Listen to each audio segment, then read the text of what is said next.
Much, Leah, and thank you to everyone who's coming along on this webinar. My name is Dr. Emily Mayhew, and I have a slightly odd job at Imperial. I work as the historian in residence in the Department of Bioengineering. And the department that I work in is very relevant for this talk. I work within bioengineering in the Centre for Blast Injury Studies, where we look at the immediate, medium and long-term effects of blast injury. And I came into the department because my field of expertise was long-term injury outcomes from the First World War. And they are surprisingly similar to long-term injury outcomes from the 21st century's war. And it's my job to point that out and share that hopefully usefully with my colleagues. I'm here today in my position really not only as historian, but also I'm writing a popular science book at the moment called The Four Horsemen. And it's an interesting place and time to be doing this. One of the horsemen, if you're not completely familiar with them, and in a kind of way, I hope you're not, one of the horsemen is pestilence.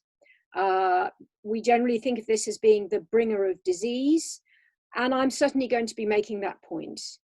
But the big point that I wanted to make in this section of the book is that I believe that pestilence has taken on a new modern form, and it's what we all know as antimicrobial resistance.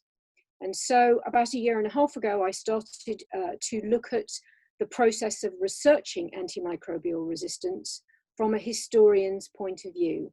And I want to make really sure that you guys understand I'm not a microbiologist. I don't speak microbiology. It's a very hard language. It's quite a hard language to read, never mind speak. So if you have any really difficult microbiology questions, I can certainly recommend people that you can ask them to. But otherwise, this is a history talk. This is about historical challenges rather than scientific challenges. And this is what a historian thinks of the AMR research structure so far. It's a very new field. I'm very proud to be a historian at Imperial. I'm very proud to stand amongst people doing absolutely extraordinary work. And I have to say, with millions of people all over the world watching a musical about a particularly complicated period in American history, I'm generally very proud to be a historian in the age of Hamilton. Good time, good place, interesting time, interesting place.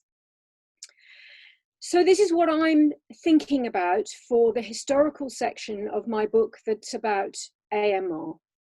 And there are many challenges, apart from the challenges of the language of microbiology, for a historian looking at this work. But one of the things that's very clear to me is that when you are looking at anything to do with bacteriology, whether it's the straight science of bacteriology and its history or AMR, is you absolutely have to consider this as a multidisciplinary activity. And it's one of the reasons why I'm particularly pleased to be asked to do this by IMSE, because their interdisciplinary, multidisciplinary engagement with this subject is really world leading. I first came to them through their seminar program. I came along to their lunchtime seminars, and a number of those, particularly the material on smart surfaces, has made it into my chapter. And I'd like to thank Leah and Kieran for making sure that the science they do is so effectively communicated beyond the IMSE world. The briefing notes are really good. So if you are interested, you should download them because they explain things extremely clearly. So I came along and I listened to the latest science on AMR, and I reflected that you need to be able to do interdisciplinary history, a multidisciplinary study. And this has been the case since the very earliest days of anything to do with bacteria. At Robert Koch's lab in Germany, which is really, along with Pasteur, the birthplace of bacteriology as a modern science. This was a supremely multidisciplinary place. There was, of course, all the chemical work, all the chemistry work going on.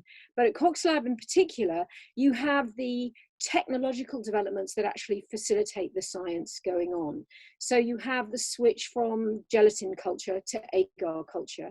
And of course, most famously of all, you have Julius Petri, busy inventing his Petri dishes. And although there's some dispute about whether or not he was the first person to invent the Petri dish, I think if you look back across the records, you can see pretty well that he's the first person who does a Petri dish that is double-sided with the overlapping lid. That's his design. Prior to that, it was a flat plate and a bell jar. And it's simply unimaginable to do this kind of science without a Petri dish. And it's an example of how you need to be considering all conceivable dimensions, including the material science angle of actually doing the science. But if we come forward, for me as a medical historian, with a particularly strong interest in war, the really seminal event for bacteriology and for the development of antibiotics is the First World War. Many of us know vaguely that there is some involvement in the First World War by Alexander Fleming, but we should understand that the First World War is where Alexander Fleming comes to all the major conclusions that will drive his work going forward. And we should also understand that it isn't just Alexander Fleming. On the other combatant side, within the Axis side, there is another scientist that some of you may know, but not all of you will, called Gerhard Domack. And he is the German version of Alexander Fleming. And so either side of this new and terrible war, two scientists, two infectious medicine specialists, are coming to exactly the same conclusions. And their conclusions are driven by the very complex wounds that are inflicted during the First World War, and the fact that people don't immediately die from them. And this is a point where, when I'm often talking about war and medicine, that people say, oh yes, war is the great driver of medicine. And that is the case. War certainly stimulates medical development. But actually, it's a little more nuanced than that. War and the people who unexpectedly survive war are the people that really drive medicine. If we had wars where simply everyone died very quickly, we just move on to the next one and go on making the same mistakes. I think there's an argument for saying that we still do that. But when people don't immediately die from their wounds, when they survive and their survival is unexpected, and it poses really difficult challenges for the military medical systems, that's where the progress is made. And both Alexander Fleming and Gerhard Domack are exposed directly to field hospitals full of badly wounded young soldiers who have survived their point of wounding and been brought back for treatment, but are now catching really terrible infections. And those are killing them, no matter how hard the staff work, how hard the surgeons work. If it doesn't kill them, it means that their injuries become much more serious. If you have to have a limb removed and then the patient gets gangrene, the patient has to go back in for surgery and have more of the limb removed. And an amputation that might have meant someone could continue to walk and work and use a prosthetic limb becomes something from which they are going to live the rest of their lives in a wheelchair. And therefore their quality of life is going to be very different. Both Fleming and Domack draw exactly the same conclusion, that the topical response to these infections is not sufficient. Even though we have a really good understanding by 1915 of Listerian antisepsis principles, we've developed the Carroll-Dakins method of cleansing wounds topically, keeping them irrigated and keeping them clean for surgery. But what both Fleming and Domack believe is that a systemic response to these complex infections is required. And they begin to look into that whilst they're at the war.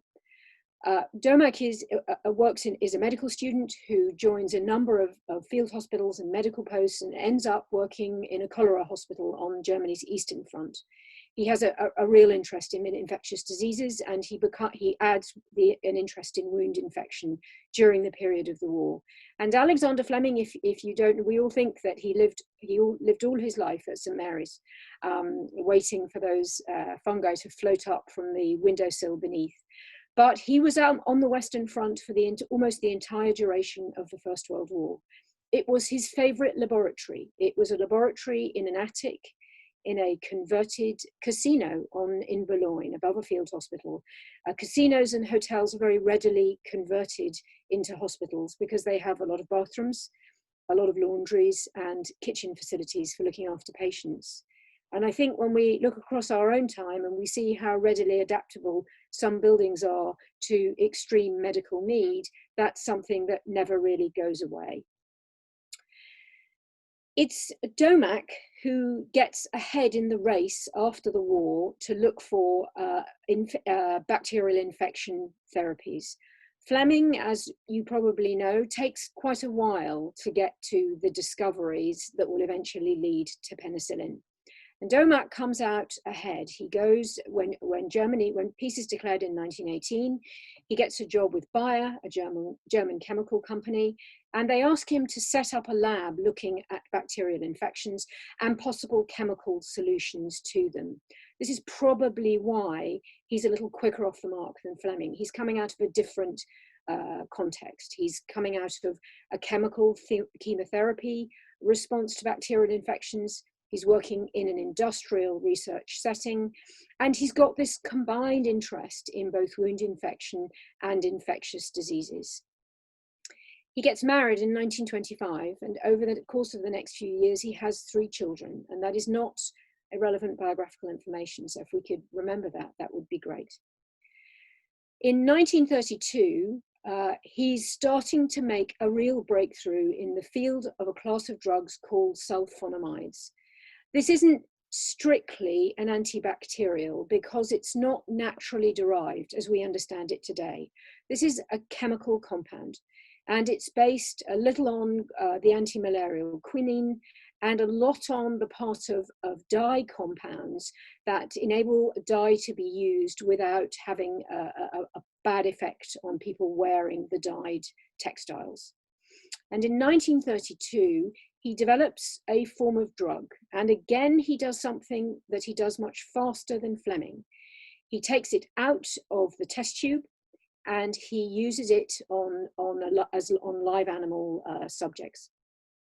He tests it on mice against strep infection, particularly, which is known and feared as scarlet fever. And he injects it into the mice and they survive. They go slightly pink. It's a dye. This is a compound that evolves from a dye, and they haven't yet removed the part of the compound that actually colorizes the subject. It doesn't appear to have an ill effect on the mice, but they do, legend has it, slightly change color. And then a real change, excuse the wriggling, and then a real change. His daughter, his youngest child, contracts scarlet fever, and she contracts it very seriously. And scarlet fever was one of the most feared infections that children could get. From the book Little Women, where I'm sorry, this is a spoiler alert, Beth contracts scarlet fever and she dies of it in perhaps the most famous death in art and literature from scarlet fever, but one which really shows the fear of this disease. So when his daughter contracts it, he has very little hesitation in giving her this new sulfonamide treatment for the disease. He does it informally. It's not part of a study. It's not part of his mouse study, but he gives it to her out of desperation. In doing so, I think when we look back at every pandemic movie we've ever seen since then, or book since then, I know disappointingly the film Contagion, a lot of people have seen that recently. I'd rather they watched Hamilton. It's better history. You have a scientist who is prepared to take an extraordinary personal risk to see if they are able to develop a chemotherapeutic solution to a bacterial or viral infection. This is really the first time that any of them does it. It's Domack. And it's him giving this therapy to his daughter, who would almost certainly otherwise have died. and she doesn't die, and in fact she recovers. Legend continues to have it that she also went slightly pinker than she should have been, but again, we have no particular evidence for this. Domak goes on, and by 1935, he has put in all the regular experimental procedures. He's produced the journal articles, and by 1935, a drug has been issued that can be used, a sulfonamide drug called Prontosil, that can be used on a range of bacterial infections. It is, at the time, hailed as the dawn of a new therapeutic age. And this is something that's worth remembering. This is very much an expression that's used in terms of the development of antibiotics by Alexander Fleming, the development of, in particular, penicillin.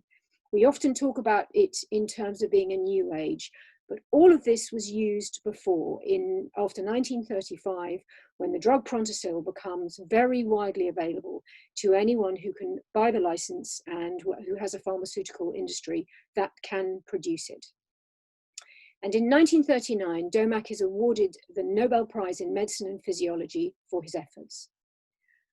But of course, history is never just about the science. We can never put blinkers on and just see what goes on in the lab, no matter how important it is.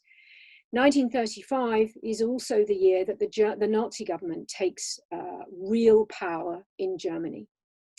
At the time, a Nobel Peace Prize is awarded to a German peace activist, and the Nazi government takes a very, very dim view indeed of this being done. And they make it illegal for any German citizen to accept a Nobel Prize. When Domak accepts his Nobel Prize in 1939, he has effectively broken the law.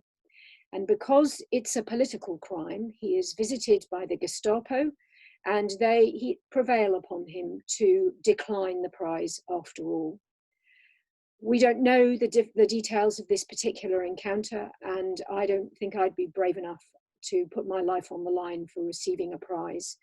But what we do know is that Domak then disappears back into his lab at Bayer, and we hear very little of him for the rest of the war. He puts the blinkers down. He goes into his lab and he continues to work on chemotherapeutic solutions to both wound infections and bacterial disease infections. But of course, Bayer is by no means blinkered or paying no attention to the world around it. It becomes part of IG Farben, and IG Farben is the industrial wing of the Nazi government. IG Farben is the producer of Zyklon B, the gas that's used in the concentration camps, and a formula of which is still very much the preferred compound today by terrorists, factions, and governments who wish to gas their own citizens.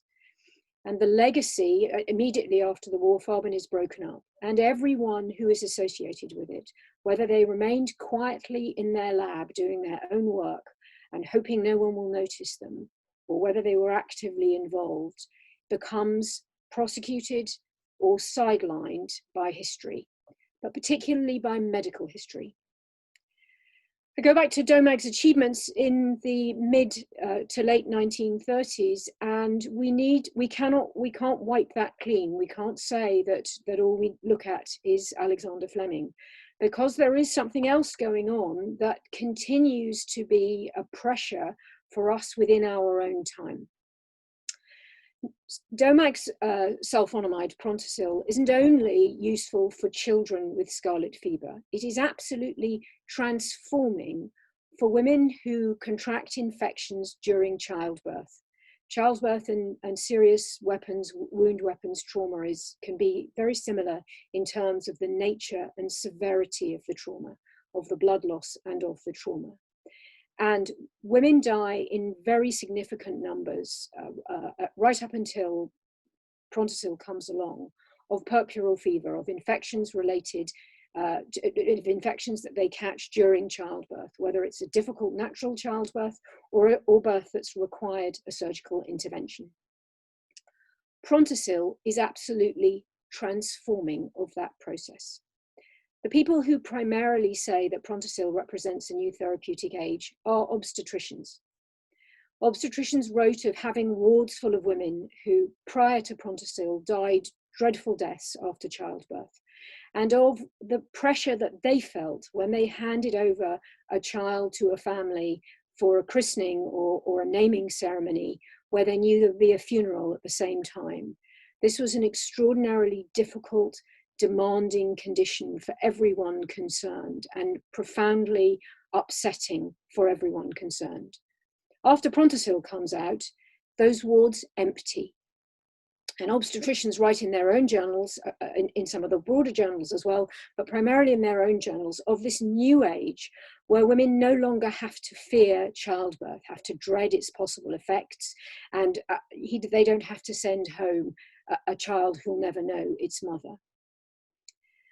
I was thinking about this earlier this week when we looked at some of the conditions that affect women, and only women, and which had therefore been downgraded in terms of the attention that they'd received for research, and also the attention that was received by the people who made great progress in treating those conditions. So some things never change. If we have a therapy or a research line that benefits children, but in particular women, it somehow seems, and this has lasted for a while, that it's of less importance, that there's of less pressure to deal with it, that there's less reward for coming up with a solution because somehow that's less important. I hope we're all thinking about patient identities. I hope we're all thinking about gender, about health inequalities, about race, and about what patient cohorts make up our research.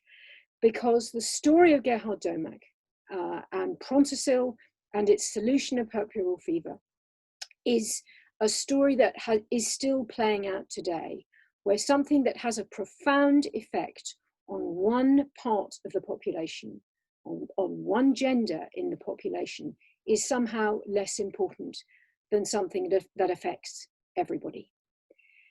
And I was reminded of this when I was going to say participated, but listened to a webinar that was given by the Global Antibiotic Research and Development Partnership, GARD-P. And if you're interested in antimicrobial resistance, I strongly urge you to go to the GARD-P website, and I'll ask Leah if perhaps she can post this link on the IMSE site, which was called Putting Children First in the Fight Against Antibiotic Resistance.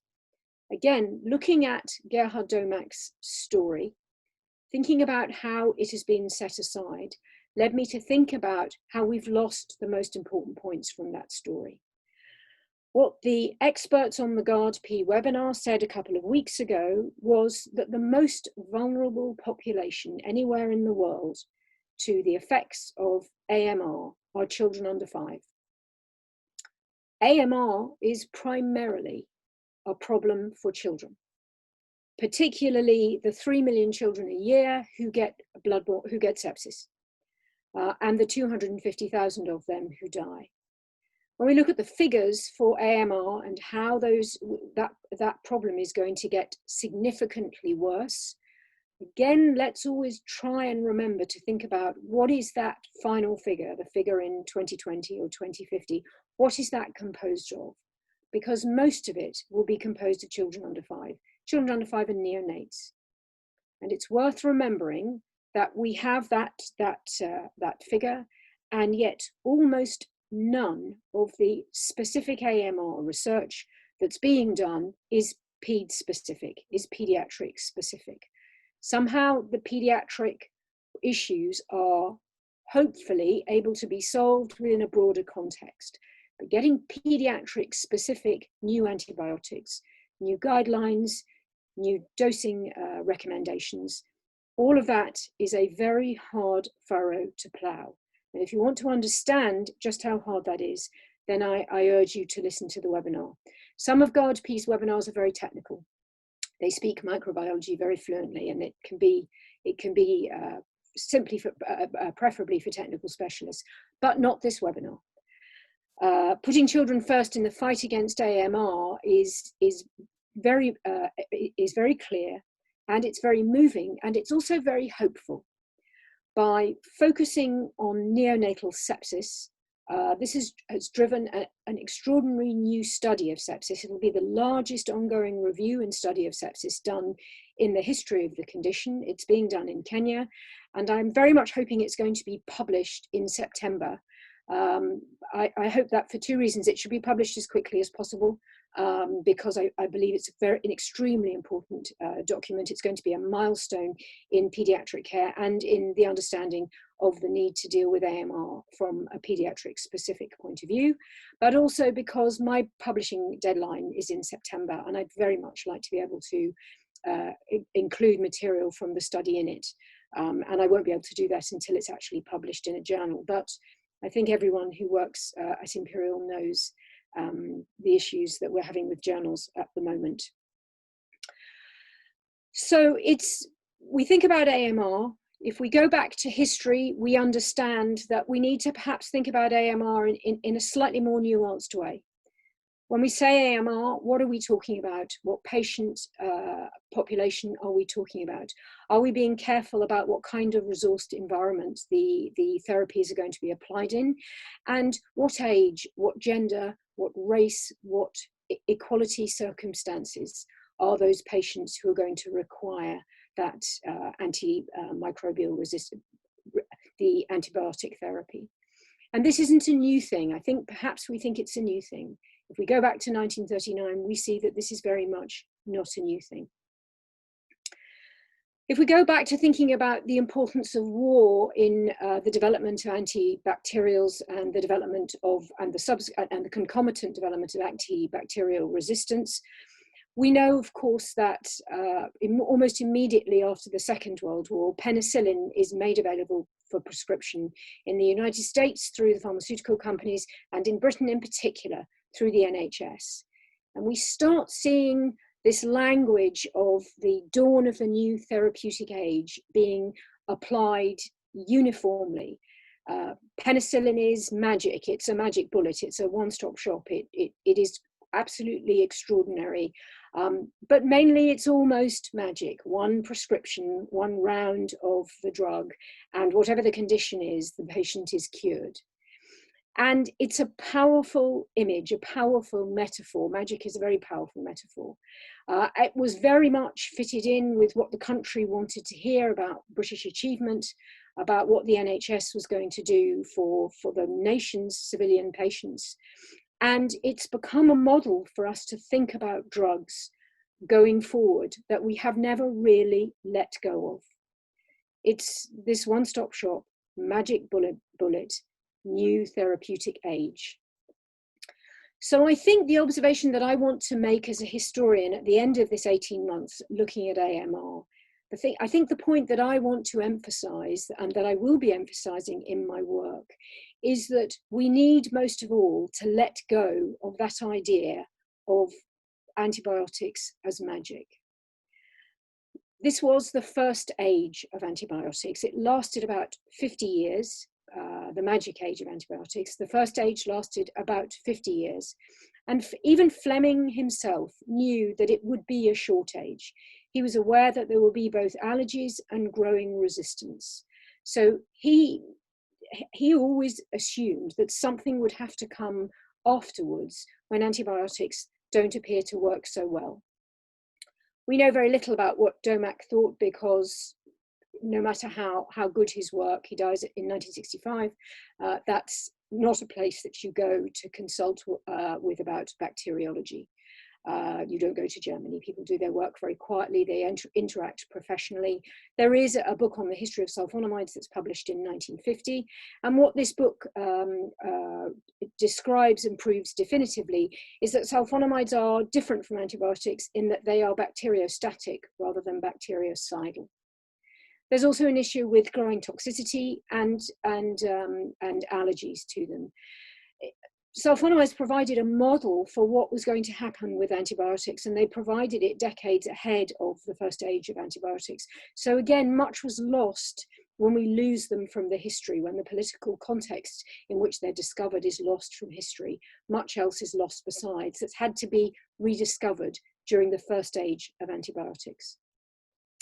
I have fantastic colleagues at Imperial, and this is an opportunity for me to thank Mita Charani and Ola Abara for all their support that they've given me during my research. And when I've spoken to them about this idea of the first age, I've said to them, so what we are in now is effectively the second age of antibiotics. And they've thought about it and said they don't think I'm wrong, but they're still thinking about it.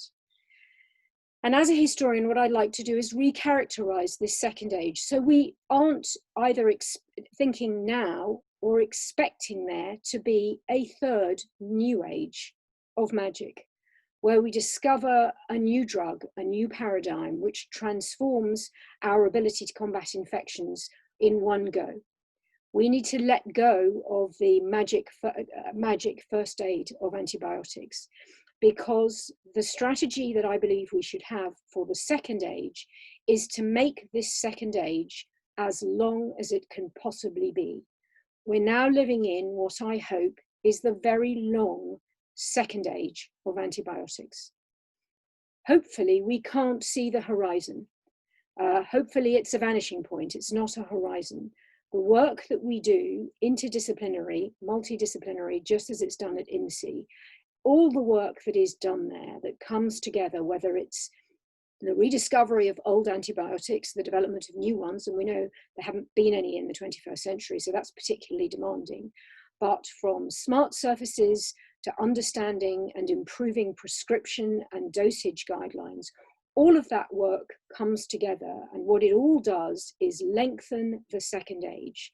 It isn't about discovering a magic bullet, it's making sure that the antibiotics we have now, we use as well as we can, as sparingly as we can, because that truly will lengthen our second age.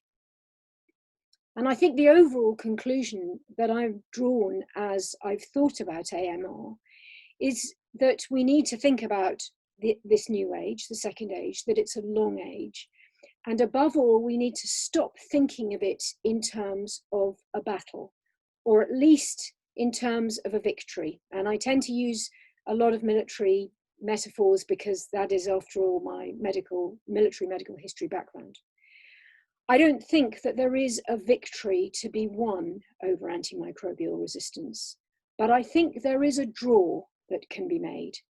I think we can declare a draw, we can negotiate and research our way to a draw, and that the best we can hope for in the long second age of antibiotics is a really dynamic draw.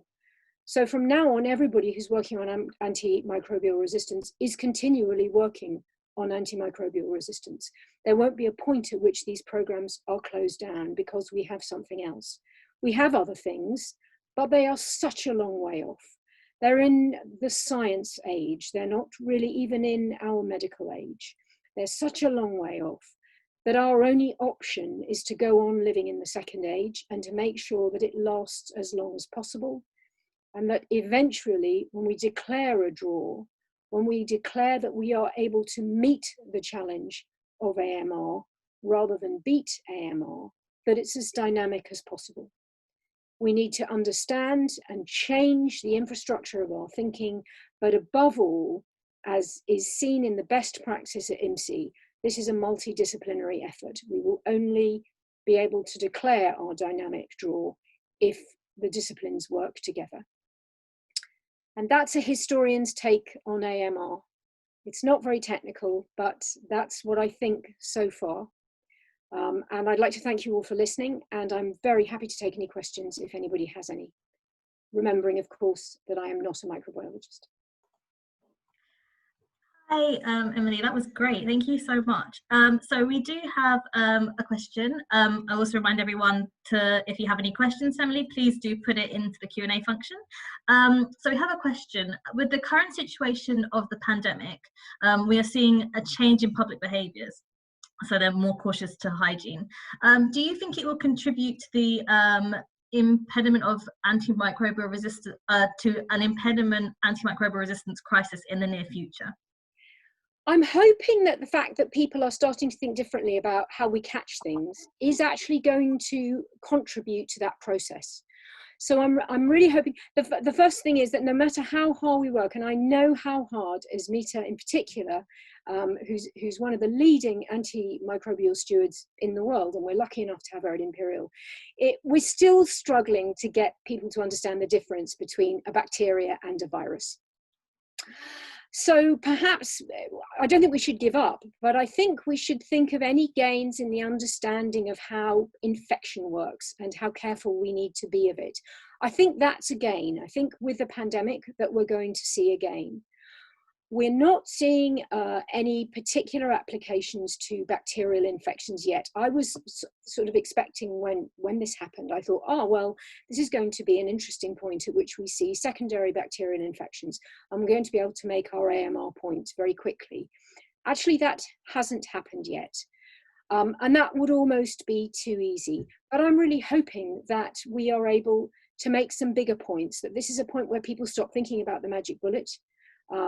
People start understanding that vaccinations and that kind of chemotherapeutic response is difficult and takes a while and has to be administered over a long period of time. So I hope perhaps that they will come to have a better understanding of the long second age of antibiotics. But the answer is we'll see. People are asking me, what do I think is a historian's point of view? And I don't know yet. I think we'll see. I think overall this is going to be helpful in terms of public perception. And I am optimistic in thinking about how the pharmaceutical model for the economics of developing new antibiotics is transformed in this process.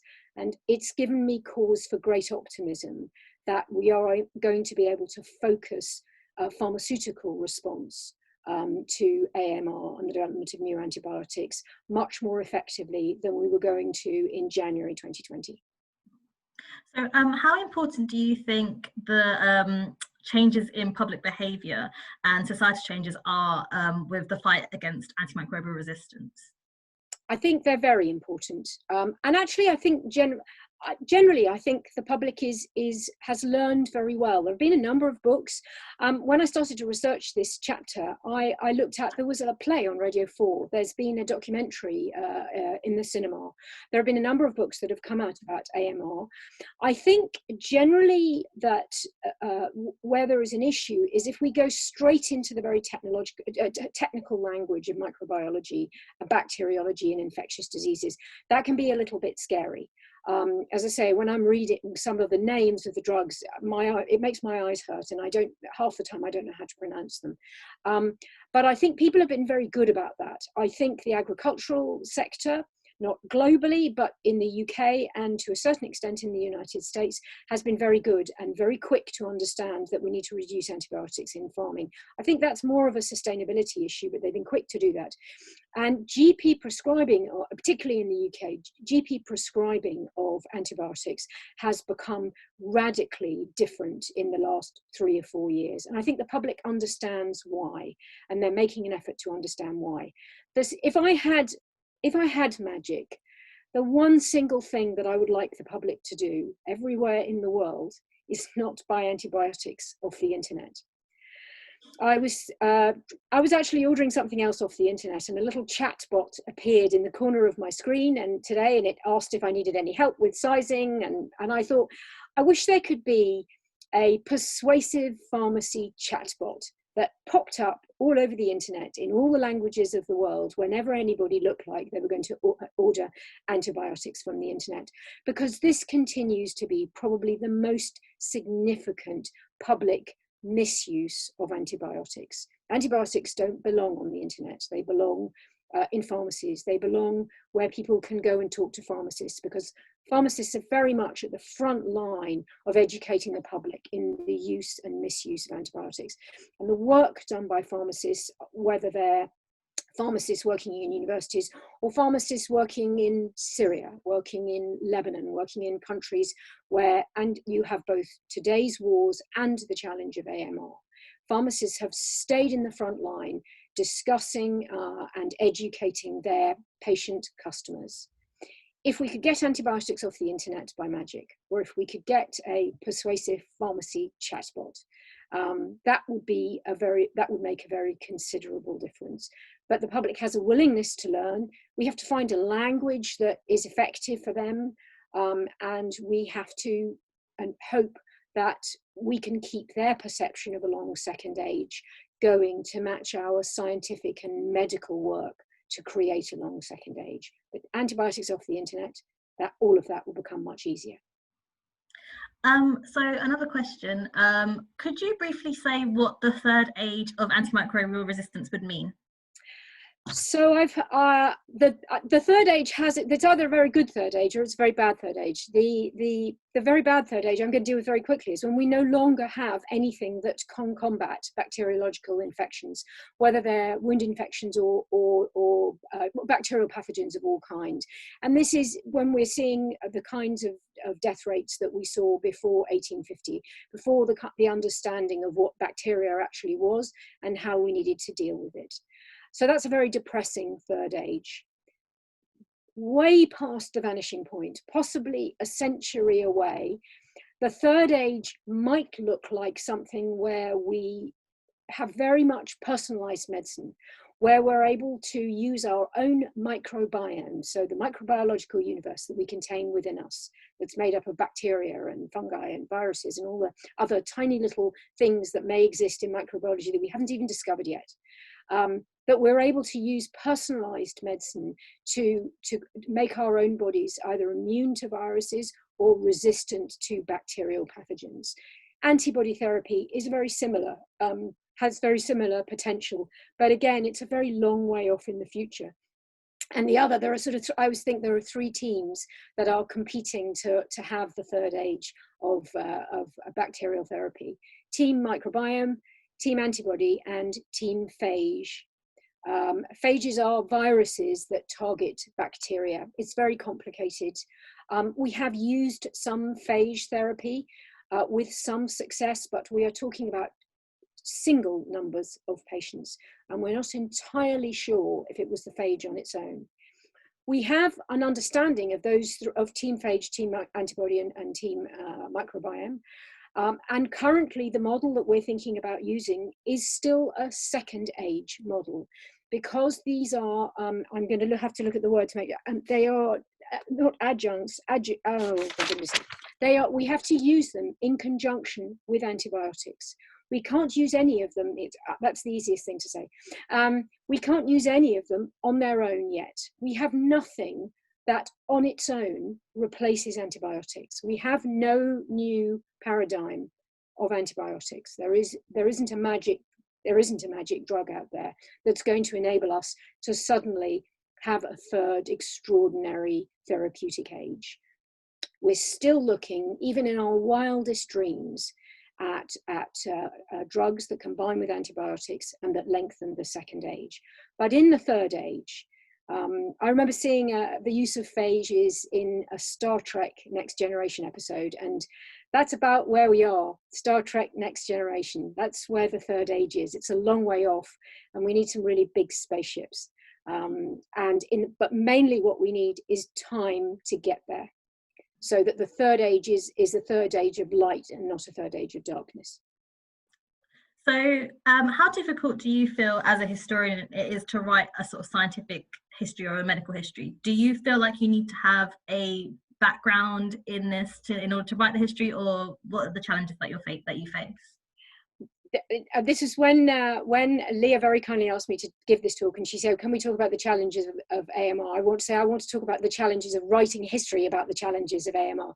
So there are a couple of separate difficulties. The first thing is that historians can be quite pompous. I was once told by a historian that if something happened within the last 5 years, the rule is it's not history. There isn't a rule, by the way. There isn't a rule.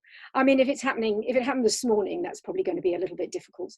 But there is no rule about what is history, and everything happens, it's a cliche to say, so quickly now.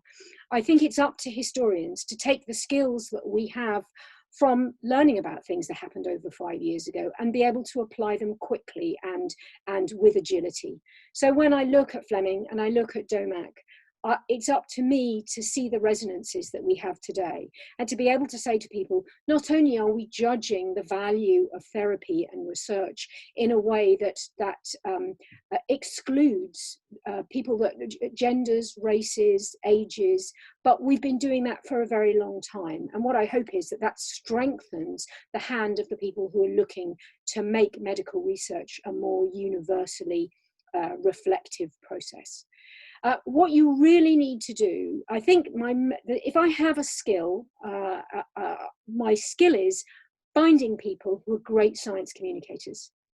When I was very first asked to come along to IMSE, I said, molecular sciences, that's not for me. That's going to be very difficult. But IMSE has two great science communicators in it who are prepared to come halfway out to talk to me, who are prepared to be really patient when I say to them, could you just explain to me the difference between the various types of smart surfaces that we're researching? And people who have time to understand that there is almost always a historical precedent to what they're doing, and that perhaps understanding that might be helpful. I go back to my extraordinary friend and colleague, Asmita Charani, in global health. Asmita is a pharmacist by training, and she went off to do her postgraduate degree in infectious diseases and anthropology. So she thinks about the science of AMR and the social science of AMR. So it's really helpful for me to be able to discover those people, because those are people who've really got used to explaining complex questions to the public. That's in their DNA. That's probably not a very helpful metaphor, but that's their job, to make science translatable. And if I can find them, I can work with them, because they're very good mediators.